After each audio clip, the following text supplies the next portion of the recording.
जल्दी कितनी है। दोस्तों 5 जुलाई 2020 को चंद्र ग्रहण पड़ रहा है। इससे पहले भी काफ़ी सारे ग्रहण पड़े और दोस्तों एक माह के आसपास ये 3 ग्रहण पड़ना, वैसे कि ग्रहण का प्रभाव शुभ नहीं होता, लेकिन ये जो ग्रहण पड़ रहा है, कोशिश करूँगा दोस्तों मैं स्क्रीन पर भी आपको कुंडली दिखाने के लिए। तो धनु राशि पर पड़ रहा है, शुक्र के नक्षत्र में पड़ रहा है। इसके अंदर राहु से पीड़ित रहेंगे सूर्य देवता, क्योंकि चंद्र और सूर्य दोनों ही पीड़ित रहेंगे तो दोनों पर इसका प्रभाव रहेगा। भारत में इसका सूतक मान्य नहीं होगा क्योंकि ये ग्रहण भारत में नहीं दिखेगा, लेकिन फिर भी सनातन धर्म के अनुसार तो थोड़ा बहुत तो प्रभाव कहीं ना कहीं इसका सब राशि पर होगा।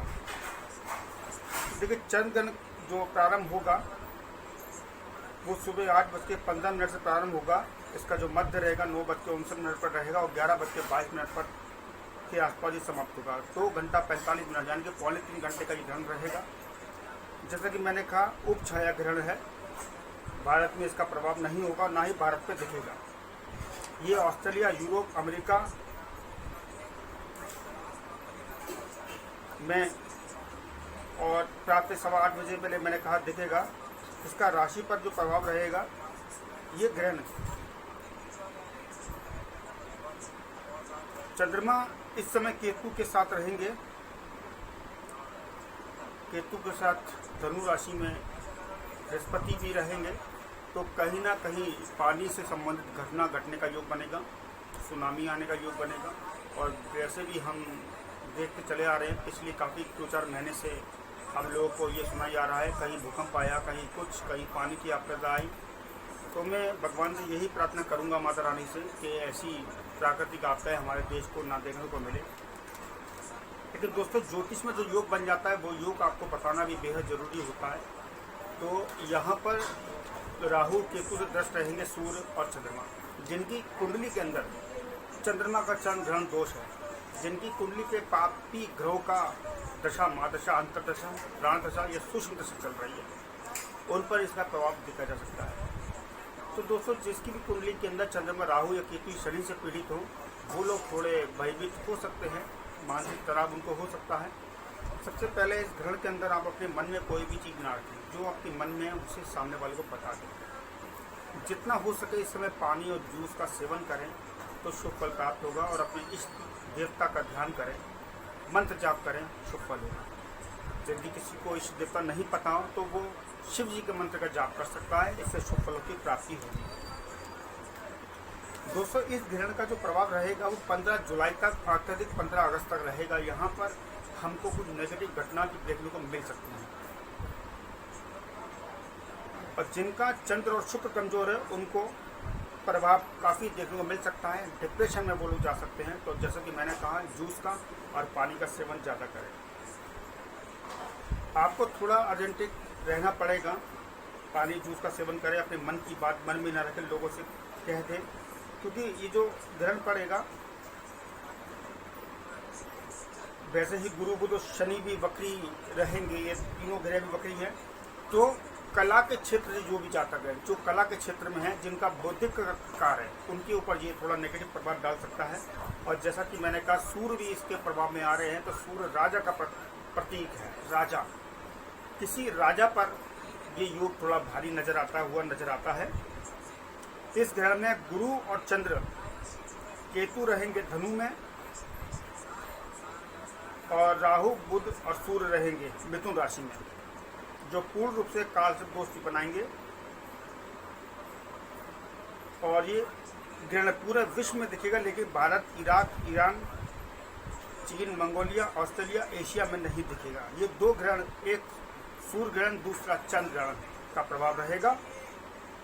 ये बताता है किसी राजा या किसी देश के राजा पर विपत्ति आने का भी योग बताता है। जैसे कि मैंने आपसे कहा, यहाँ भूकंप और प्राकृतिक आपदाएं भी दस्तक दे सकती है इस ग्रहण के बाद। और ऐसा मानना है, ज्योतिष शास्त्र कहता है कि इस ग्रहण के बाद पूरे विश्व के अंदर कहीं पर भी उथल पुथल की घटनाएं भी घट सकती हैं, जैसे प्राकृतिक आपदाएं, तूफान, महामारी, बारिश और जन धन की भी हानि होने का भी योग बनता है, अधिक वर्षा होना, चक्रवात आना इत्यादि। तो ये योग बनेगा इस चंद्रग्रहण के पश्चात। ज़्यादा दिन का नहीं रहेगा, 15 अगस्त तक ज़्यादा से ज़्यादा ही भारी रहेगा। तो इसके अंदर कई सारे हेल्थ की प्रॉब्लम भी लोगों को देखने को मिल सकती है। चलिए मैं विस्तार से चर्चा करता हूँ, ये वीडियो लंबा ना करके, कि सभी लग्न पर इसका क्या प्रभाव रहेगा। तो देखिए, लग्न और राशि के आधार पर भी आप ले सकते हैं। पूर्ण रूप से किसी भी निर्णय पर पहुंचने से पहले अपनी कुंडली का विशेष नवश करवा लें। देखिए, मेष लग्न की अगर बात करूं तो आपके भाग्य वाले भाव पे बनेगा। भाग्य का भाव जो होता है आपके पिता का होता है, आपके धर्म का होता है। तो कहीं ना कहीं पिता से रिगार्डिंग समस्या, भाग्य से रिगार्डिंग समस्या, घर का वातावरण खराब हो सकता है और सुख की कुछ कमी हो सकती है, शुभ कार्य में बाधा आ सकती है, माता की हेल्थ का विशेष ध्यान है। वृषभ वालों की बात करूँ, अष्टम भाव में लगेगा। कई बार हो सकते हैं आपके छोटे भाई बहनों को कष्ट हो, आपकी वाणी कोई उग्र और खराब हो सकती है, ससुराल पक्ष को लेकर कुछ अनबन की स्थिति उत्पन्न हो सकती है। मिथुन लग्न की बात करूं तो आपके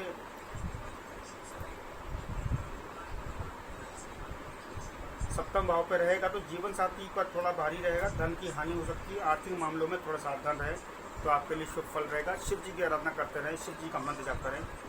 कर्क वालों की बात करूं, रोग भाव पे रहेगा, तो अपनी हेल्थ का विशेष ध्यान रखें। यहाँ रोग आपका बढ़ सकता है, किसी घटना के साथ आपका तालमेल बन सकता है। यहाँ चंद्रमा भी प्रभावित हो रहा है, चंद्र आपकी राशि का है और राशि का ग्रह छठे घर में चले गया तो बिल्कुल अच्छा फल आपको नहीं मिलेगा। सिंह वालों की बात करूं तो पंचम भाव में रहेगा, संतान के लिए ये योग बिल्कुल ठीक नहीं है, संतान की तरफ से कोई ना कोई समस्या उत्पन्न हो सकती है। कन्या वालों के लिए फोर्थ भाव में बनेगा, माता के स्वास्थ्य का विशेष ध्यान रखें, आपके स्वास्थ्य प्रभावित हो सकता है, माता का स्वास्थ्य विशेष ध्यान रखना पड़ेगा। तुला वालों की बात करूं, पराक्रम भाव पे रहेगा, किसी करीबी से आपका झगड़ा हो सकता है, छोटे भाई बहनों भाई हो सकता है, आपकी हेल्थ का विशेष ध्यान रखें। वृश्चिक वाले आपके धन भाव पे रहेगा, तो आपकी जो बचत है वो प्रभावित हो सकती है, यहाँ आपकी बचत बहुत प्रभावित होगी। गाड़ी का विशेष ध्यान रखें, 6-8 का संबंध बन रहा है, आपको जो काफ़ी कष्टदायक रहेगा, ये काफ़ी सारी रुकावटें भी उत्पन्न आपके साथ कर सकता है। धनु लगन की बात करूँ तो धनु लगन पर ही इसका प्रभाव रहेगा, डिस्टर्बेंस होगा, हेल्थ खराब हो सकती है, मन आपका भटक सकता है, मन भटकाव हो सकता है। तो इसलिए जल और जूस जितना हो सके पिए, शिव जी का मंत्र जाप करें तो शुभ फल प्राप्त होगा। मकर वालों की बात करूं तो आपके 12 भाव पे बन रहा है, जो हॉस्पिटल का स्थान है, स्वास्थ्य संबंधी समस्या उत्पन्न हो सकती है, खर्च अधिक होगा, जीवन साथी से संबंध भी खराब हो सकते हैं। कुंभ वालों की बात करूं, आपके लाभ भाव पे बन रहा है, तो बड़े भाई की हेल्थ की समस्या उत्पन्न हो सकती है, तो डिस्टर्बेंस हो सकता है, नुकसान हो सकता है, धन की हानि हो सकती है। बचत की अंतिम राशि की बात करूं, मीन राशि, आपकी मीन लगन वाले आपके कार्यों में रुकावट आ सकती है, निर्णय शक्ति जो होगी वो आपकी गलत हो सकती है, आपका जो डिसीजन है वो गलत हो सकता है, नौकरी के अंदर समस्या उत्पन्न हो सकता है, नौकरी के रिगार्डिंग आपका ट्रांसफ़र हो जाए या स्वयं आप नौकरी को छोड़ दें। पिता से की हेल्थ को भी प्रभावित कर सकता है। यहाँ आप सभी लोग शिव जी की आराधना करें, शुभ फल आपको प्राप्त होगा। तो दोस्तों, ये बता आपका चंद्रग्रहण का राशि का प्रभाव, कि जो चंद्रग्रहण पड़ेगा वो सभी राशियों पर क्या प्रभाव है। देखिए, चंद्रग्रहण पर किसी पूजा पाठ नहीं करते और मूर्ति छूने की ही मनाही होती है, लेकिन इसका प्रभाव भारत में नहीं रहेगा। तो जहाँ तक मेरा अनुभव है तो सूतक भी मान्य नहीं हुआ, लेकिन फिर भी गर्भवती स्त्रियाँ विशेष सावधानी रखें, बुजुर्ग लोग विशेष सावधानी रखें, जो व्यक्ति बीमार हैं वो दवाई ग्रहण कर सकते हैं, कोई दोष नहीं लगेगा। लेकिन इस बीच में हो सके तो शिव जी के मंत्र का जाप करें, शिव जी हैं जो हर कष्टों से हमको बचा सकते हैं। शिव जी ने चंद्रमा को अपने मस्तक पे धारण किया है, तो ओम नमः शिवाय का जाप करने से कष्टों से मुक्ति मिल सकती है। मेरी वीडियो आपको कैसे लगती है ये बताना ना भूलें। यदि वीडियो में वाणी द्वारा आपको कोई आघात लगा हो या आपको कोई परेशानी हुई हो तो मुझे मेरी वाणी के लिए, मैं दोस्त के लिए माफ़ी चाहूँगा और कोशिश करूँगा आपके सामने अच्छी से अच्छा वीडियो प्रस्तुत करने। तब तक के लिए आज्ञा दीजिए, नमस्कार।